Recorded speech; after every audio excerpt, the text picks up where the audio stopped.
chapters, and today I'm going to carry on with the Magic Cottage by James Herbert. I did do 2 chapters a while ago.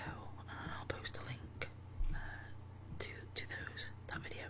I'm just going to continue with the next couple of chapters since that seemed to be quite popular. So let's get into the book.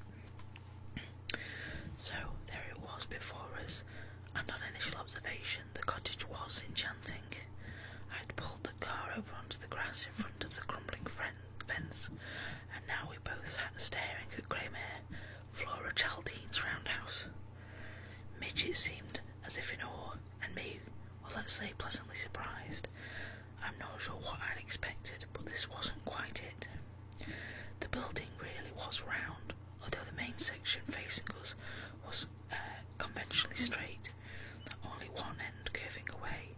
We were to understand the structure a little later, and it was on 3 levels if the attic was included, so maybe cottage was the wrong description, yet it did look like a cottage, because it was set into a grassy bank which somehow reduced its size. The bank swept around from the sides, moss-covered stone steps eating into the left-hand slope, levelling down to the front garden. There were trees on the rise, some with branches scraping against the white brickwork, and beyond was further woodland, wouldn't you know? The windows at the front were small and multi-paned, adding even more charm to the general setting, and the roof was of discoloured red tiles. Okay, that was our first glimpse, and the overall impression was more than pleasing. The wild colours rampaging through the garden area, flowers that had got used to having their own way. Pretty, I had to admit. Let's take a closer look before. Midge was already out the car. She ran round to my side and stood facing the cottage. The brightness in her eyes increased. No disappointment, no disillusionment. There, she bit her lip nervously, but all the while her small smile remained. I joined her and slipped an arm around her slim waist, studying her expression at first, and smiling myself. Then I turned to taking Greymere more fully. A tiny shock of recognition touched me, but the sensation was fleeting, too nebulous to be understood. Had I been there before? No, never in 1,000 years. I couldn't remember having even visited this part of the country any time. Yet there was something familiar about it. I shrugged off the feeling, putting it down to some form of déjà vu, perhaps peculiar but mild backlash of anticipation. There was no need to ask Midge her first impressions. So far, it was all there, shining in her eyes. She left me and slowly walked towards the gate. I had to call out to remind her of my existence. She turned, and my mind freeze-framed. The shots with me now always will be, clear and sharp and almost mystical. Midge small and slender, dark hair falling, without curls close around her neck.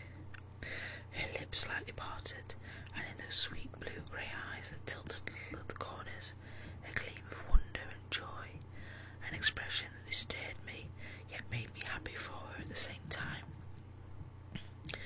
She wore jeans, a loose short-sleeved blouse tucked into them, sandals on her small feet, and behind her loomed, because the whole scene with Midge in the foreground blended so well, was so complete, stood Greymere, his white walls now visibly crumbled and stained, windows lifeless yet somehow observing, the ground sun-dazzled with colours, while beyond and around was the all-encompassing forest.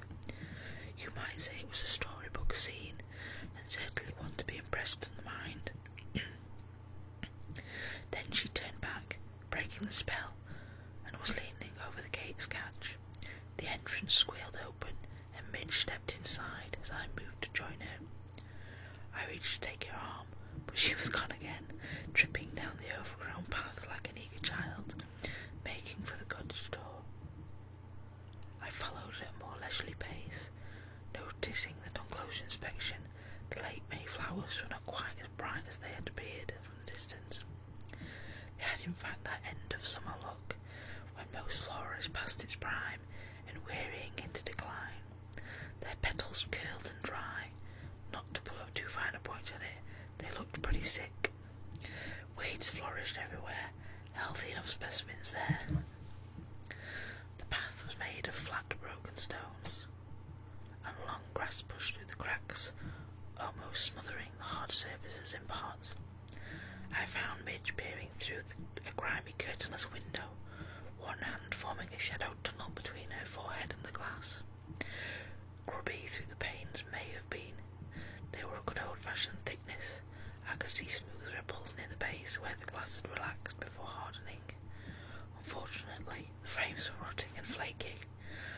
Not exactly house and gardens, is it? I ventured, leaning forward to peer in with Midge. It's empty, she said. What did you expect? I thought there might still be some furniture inside. Probably auctioned off soon after the will was settled. We'll have a better idea of how the place could look without the old lady's clutter. Midge gave me a reproving glance as she straightened. Let's see around the outside before we go in. I was still gazing through the window, wiping at the glass with my fingers for a better view. All I could make out was a big black range set into a chimney breast. It'll be great cooking on that. The range. It'll be fun. There was no dampening her enthusiasm. More like a forge, I added. I suppose we could have both, an electric cooker as well as that monster. Still no shortage of wood for the fuel to fuel the thing. Midge pulled at my arm. It could be very avant-garde. A back to our roots sort of way. Come on, let's take a look around the back. I pushed away from the window, and she stabbed at my face with her lips, then was off again. I trailed behind, examining the front door as I went. The wood looked sturdy enough, although there were two or three thin cracks running the length of its lower panels. Above, set in the surround, were two narrow windows, no more than 4 inches deep, and a pull bell hung to one side of the door, mounted against the brickwork. The entrance was sheltered by an open-sided stone porch, which looked thoroughly useless to me. A coach lamp hung on the opposite side to the bell, its interior smeared with cobwebs. I tugged at the bell's handle as I passed, and its chime was dull and disinterested, but the clunk gave Midge cause to look back. I hunched over it and did Quasimodo for her, mad-eyed and a tongue filling one cheek. Mind the wind, St. James, she called, as she mounted the steps running around the building's curve. I lumbered after her, catching up on the 4th moss-layered step. Arm in arm we rounded the curve and began to appreciate better the cottage's structure. The main portion certainly was circular, with the kitchen area where the range was located, and the rooms above branching off as an extension. All very small scale, you understand. The shape certainly gave Graham a character, and undoubtedly added an odd charm. Unfortunately, its general condition was poor, and the unhealthy flowers in the garden. The brickwork, originally washed white, but now greying, considerably stained, was crumbling in parts, the pointing virtually absent in several sections. Tiles littered the ground beneath our feet, so I imagined the roof to be pitted with holes. The steps had led us to another door, one painted a dismal olive green, and now blistered and peeling, revealing rotten wood beneath. The door faced south, and the woods that were no more than 100 or so yards away across an expanse of tall grass and bramble. A few individual trees dotted here and there like members of their cautious advance party. A clear area, obviously trampled down over the years, spread out 10 or 12 yards from the building, with smaller trees, plum and crabapple, I thought, though I was no expert at the time, standing fruitless and somewhat dejected, I also thought, closer to the cottage. On this side, because Greymere was built into an embankment or rise, the cottage appeared to have only 2 stories, and it was round, and was as round as an oast house. The apparent ground floor windows were arched at the top, and Midge had already left me to press her nose against one. "Mike, come and look," she called. "It's fabulous inside."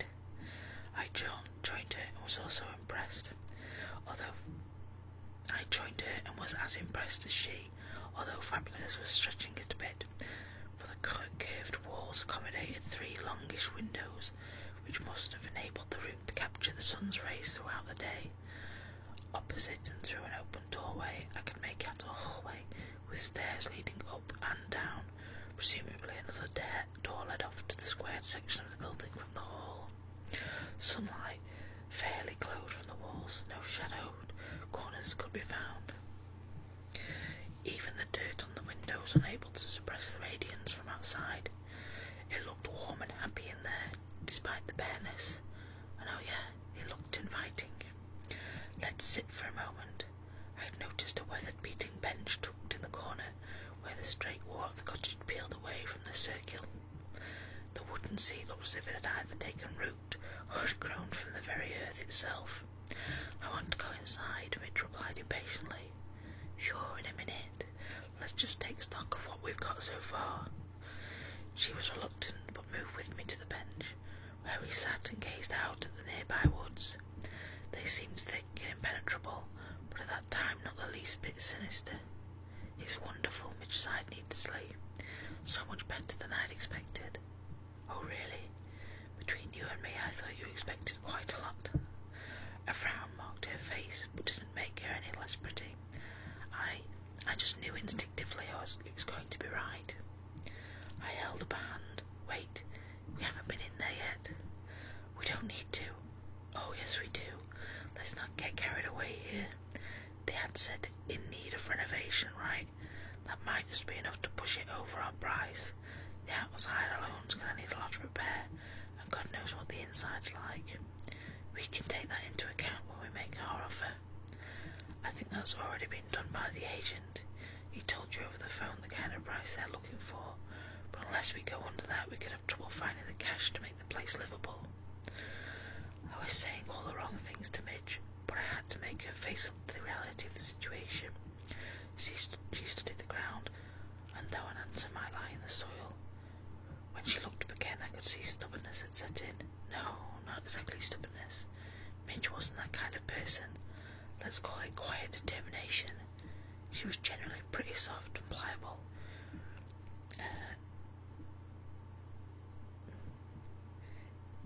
A facet that often annoyed me when her agent pressured her into accepting commissions she didn't really want, either because of timing or subject matter, but underneath that lay a resolution which surfaced only when she knew who was absolutely right about something, or needed that particular trait to carry her through a difficult time. I suspect, in fact, that her quiet determination had been born out of bad passage in her life, and believe me, Bridget had some. My arm went around her shoulders, and I hugged her to me. I just don't want you to build your hopes up too high, Pixie, I said softly, using the nickname save for tender moments. So far I like the place myself, even though its location scares me a little. It'll be good for your work, Mike, she replied, and there was an endearing honestness in her voice. It's what you need, away from all those distractions, those... She paused, and I said the word for her. Friends. So-called friends. And Greymail was so right for me too. I just know I can work here. You don't figure we'll get lonely? She shook her head emphatically. No chance. Not together. Mike, you know that. And you have already forgotten all those times we talked of being away. Everybody somewhere out of reach, with no agents or musicians dropping in or sagging down for the night. Being lonely would be bliss. Anyway, I bet there's a lively community hereabouts. We'll soon make new friends. Friends of a different kind, though, and ones we can keep at a safe distance. They might be too different for our liking. We're in Hampshire, not out of Mongolia, a couple of hours away from the city. They speak the same language here, maybe not quite the same. Midge rolled her eyes heavenwards. You city slickers are full of it. You'll learn soon enough. Alright, don't forget that the day's sun is shining, the sky's blue. There's not a cloud to spoil the view, she rhymed. But when it's raining, when winter comes and it's freezing, or when we're cut off completely because of snow, she murmured, snuggling up, that'll be lovely. We probably won't be able to leave the cottage for weeks. We'll have to have a roaring fire going to keep ourselves warm, or cuddle under bedclothes for days on end. Just imagine the things we can get up to keep ourselves amused. Midge had a knack of hitting below the belt, my weakest point. Be sensible, I complained. I'll make things so cosy you'll become a hermit. That's what I'm afraid of. I'll have to force you out into the hot, harsh, cold wind to bring back bread for the table. You're not helping.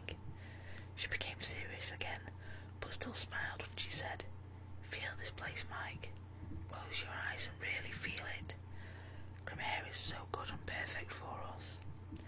I didn't actually close my eyes, but a peculiar sense of well-being definitely rose inside, an intoxication that was very mild yet filling. No, not the kind that comes from a good toke, but something else, something more real, somehow more permanent. Say it was the warmth of the sun's rays, the very pleasantness of the day itself, and my surroundings, call it, even the strength of Midge's own conviction flowing through me, a sensing natural enough to true lovers. At one time I'd have concluded it was only those influences. Not now, though. Oh no, not now. I know so much more. Let's look inside, I said, to avoid the final commitment, and Midge's smile only became more knowing. She stood and drew out the 3 labelled keys from her jeans pocket. Dutifully she handed them to me, a gesture that seemed to say, Okay, fate is in your own hands, and inside is where you'll find it. I took them and moved towards the back door, with Midge close to my heels, stopping before the marked and tired-looking old floor. I held up the long keys and pondered on which one to try first. 2 were cut the same, so I decided they would probably be for the front door. I pushed the old one home and it fitted easily, but it wouldn't turn. Neither would the next key, nor the next, the second twin. I groaned. Looks like Pickleshift gave us the wrong set. Let's try the front, Midge suggested. Okay, but one of these has to be for this door, if they're the right keys. We descended the curving steps carefully, because of the moss, and were soon under the open porch. I chose number 1 and inserted it into the lock to find it still wouldn't turn. Growing more frustrated, I tried 2 and 3 again with no luck. The door wouldn't budge, even when I twisted the handle and used shoulder pressure. The wood creaked but didn't move a fraction. Let me, said Midge, pushing between me and the door. It's no good. The lock's either rusted solid or Pickleshift made a mistake with the keys. I examined the label, and Grimmair was clearly typed. She took them from me without a word, and held one of the twins up to her face for a second before decisively pushing it home into the lock. Her wrist twisted, and I thought I saw her give a little gasp, almost as if the key had turned of its own accord. I may have been mistaken. The door opened easily and smoothly, without even a hint of a horror movie. Creak. The air rushed out was musty and damp, and seemed glad to be free. Right, that's it. That's the next chapter of The Magic Cottage done. I hope you enjoyed that. It's a nice short bit of them just exploring the cottage. So yeah, if you liked it, then give the video a thumbs up. Drop me a comment if you want to hear more of this content, and yeah, feel free to subscribe. So I will catch you later. Bye.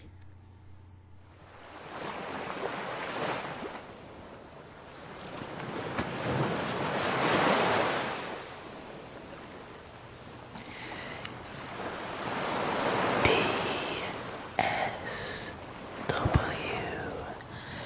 desperately seeking whispered